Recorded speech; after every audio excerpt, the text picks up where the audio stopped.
We begin again this hour with the murder of Kimberly Proctor. A News has obtained much of the evidence against the two teenage boys who committed the sadistic rape and killing. The information was released after the teens were sentenced earlier this week as adults and were no longer afforded the protection that is given to young offenders. In a 9-hour videotaped interview, convicted killer Cameron Moffat toys with police and withholds information, saying he's not ready to tell them yet what happened to Kimberly. Then, finally, he opens up, only to point fingers at his friend and co-conspirator, Cruz Wellwood. We will not show you the worst of the interview or what he says, but we will show you some, and we warn you the details are disturbing. Astrid Brownschmidt has the story. Oh, yeah. And how do you feel inside? The biggest adrenaline rush you ever have, because it's, what the f***? Yeah. Teens can share their real thoughts online without the same fear of repercussion, and they can even voice their darkest secrets. However, sometimes those secrets are so dark that they can't stay online forever. Today, we're going to discuss the case of a young Canadian woman who tragically met her end in the most brutal way possible. Will also be lit to destroy evidence, right?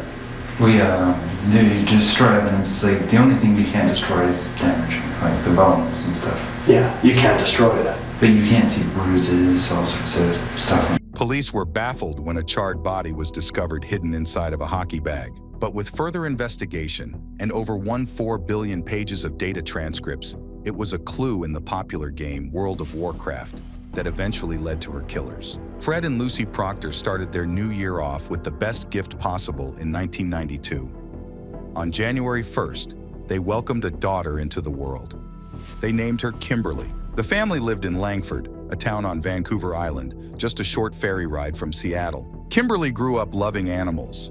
She raised several pets, and it seemed that she was more comfortable around her animals than with the kids her own age. Prone to being the victim of bullying in school, Kimberly wasn't equipped to handle the anxiety she felt in the classroom. She ended up at Pacific Christian Secondary School, an alternative high school in Victoria, where they describe that their students are learning and grappling with life and learning from a Christian perspective. Unfortunately for Kimberly, she ended up sitting alongside students with a history of violent outbursts. Cruz Wellwood, a fellow student, was at the school because of his own history of violence. He had reportedly broken another student's nose, and on a different occasion, it hit another classmate over the head with a chain. Cruz's tendencies were a chip off the old block. His father, who had abandoned the family when he was still a baby, is serving a life sentence for assaulting and strangling to death a 16-year-old girl when Cruz was only 7 years old. Another student at the school, Cameron Moffat, had been friends with Cruz since the 5th grade. The two would skip school to smoke pot and began consuming alcohol at the age of only 10. Later, their drug use would allegedly transition to harder drugs, such as LSD and ecstasy. Cameron was a much worse student than Cruz, passing only 5 of his classes during his 4 years in high school. 16-year-old Cameron, 17-year-old Cruz, and 18-year-old Kimberly all hung out in the same group at their alternative high school and would get together regularly to smoke pot. But feelings began to invade their friendship, so she confided in Cruz and Cameron by messaging them both online. Both boys began to flirt with her. Cameron wrote to her, "There aren't many beautiful things I've seen, but I must say you are one of them." Although Kimberly played along with the flirtations, she ultimately declined their advances. Cruz sent messages to Kimberly, saying that she made him feel honest, telling her, "You're beautiful the way you are, and I can't lie to you." Kimberly ended up going on 1 or 2 dates with Cruz, but ended things through a text message. Following this, Cruz was said to torment her online for the next month.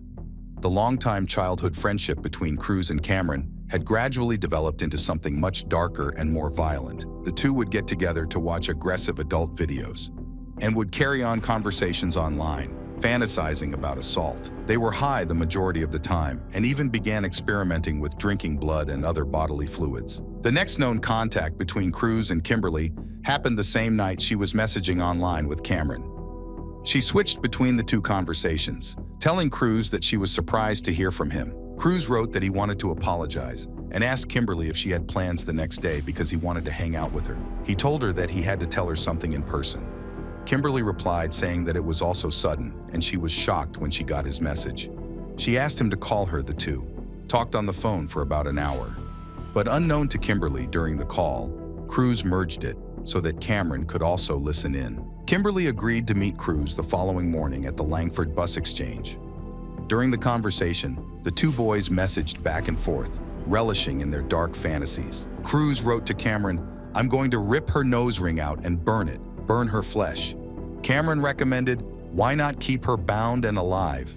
To which Cruz responded, "That's what I'm going to do, but I need to get her stoned first and possibly seduce her." All the while, Cruz continued to talk to Kimberly on the phone as though nothing was wrong. On the morning of March 18, 2010, Kimberly slipped on her black hoodie, adorning the number 13 before leaving the house.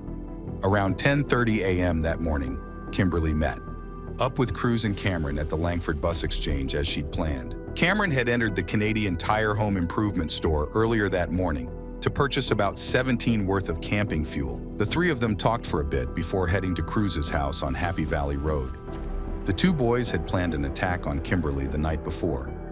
Cruz told Cameron the code phrase for when he was ready to initiate the attack. He told Cameron that when he said, "I think I'm going to make some KD," that would be the signal. KD is a Canadian abbreviation for Kraft Macaroni and Cheese Dinner. It wasn't long after the three teenagers entered the house that the two boys pounced on Kimberly. They bound and gagged her, tying her up from the wrists and ankles, shoving a sock into her mouth and sealing it with duct tape.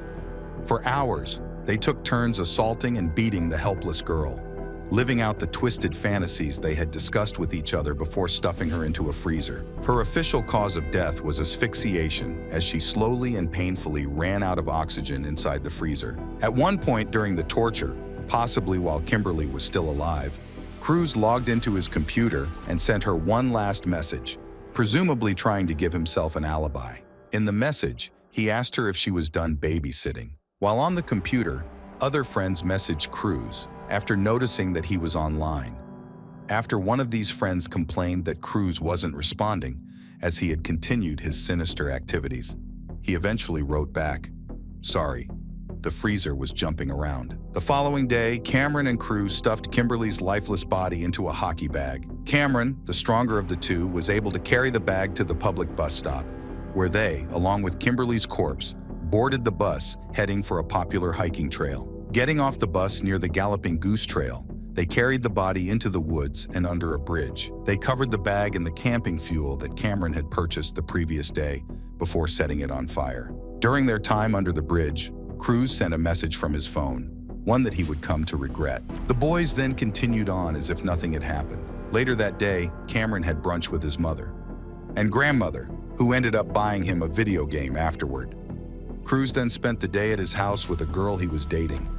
All the while, Kimberly's family was worried sick and desperately searching for her. At around 7 p.m. that evening, a few hikers went under the bridge of the Galloping Goose Trail, where they discovered Kimberly's charred remains. They notified authorities, who immediately began an investigation. It only took 3 days for police to use dental records to confirm the identity of the body as Kimberly Proctor. Her family was utterly devastated. At first, investigators were bewildered. Who could be responsible for doing such a horrific thing to an 18-year-old girl? His friends and family set up a public memorial page in Kimberly's honor on Facebook. They kept close watch, scouring each post and comment for clues. "You'd be amazed at how many people don't have a single privacy setting on there," said one of the authorities on the case. Cruz, already worried that his text message sent from the Galloping Goose Trail could be incriminating, grew more cautious about leaving any online traces that could lead the police to him. He chose the multiplayer online role-playing game as his medium because he thought the conversations were less likely to be saved than a traditional messenger. He confessed the crime to his online girlfriend and even sent her links to news articles to back up his story. Unsurprisingly to him, she responded, "I'll always be here no matter what you do." Cameron also confirmed Cruz's story to his gamer girlfriend through World of Warcraft.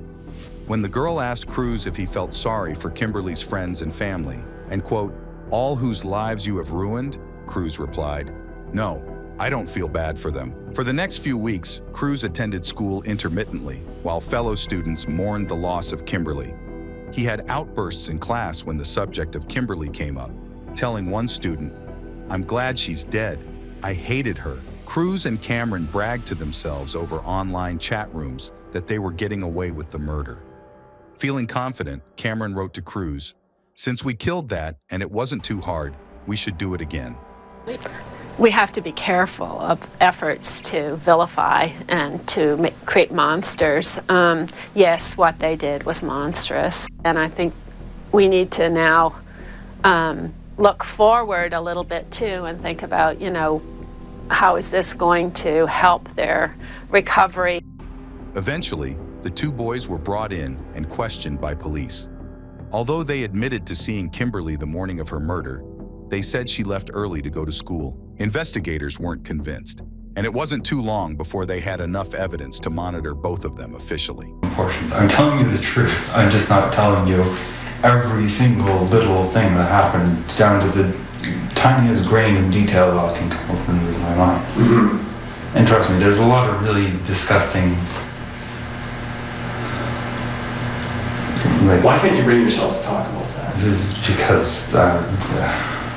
Cruz and Cameron had their homes bugged by investigators, along with their cell phones and even the gazebo at a park where they hung out. They also traced their online searches and retrieved old texts and online messages. In the end, the evidence collected accumulated to the equivalent of a staggering 4 billion pages of data and transcripts between the two of them.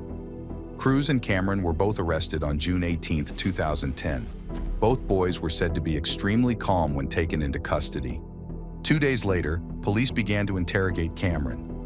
In a conversation recorded between the two teens that took place in a sheriff's van on the way to their first court appearance, Cruz could be heard telling Cameron about his interrogation. He said, "They were really trying to stroke my ego, telling me how smart they think I am." Cameron replied, "I just laughed at half the things they said and just sat there with a big-ass grin on my face." Both Cruz and Cameron pleaded guilty to first-degree murder and indignity to human remains. Even though both teens were minors at the time of the crime, the prosecution sought adult sentences.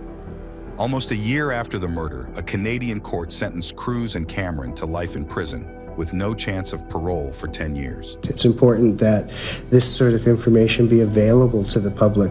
Public can't get to the courtroom anymore. We're not in the town square in the Middle Ages when trials take place in front of everyone. This is the only way people get to know everything that's happening in the court system. Recalling the tragedy, Kimberly's mother said, "It doesn't go away, and thinking about what she went through is beyond horrific. Kimberly is gone forever, but Cruz and Cameron may one day be released and integrated back into society."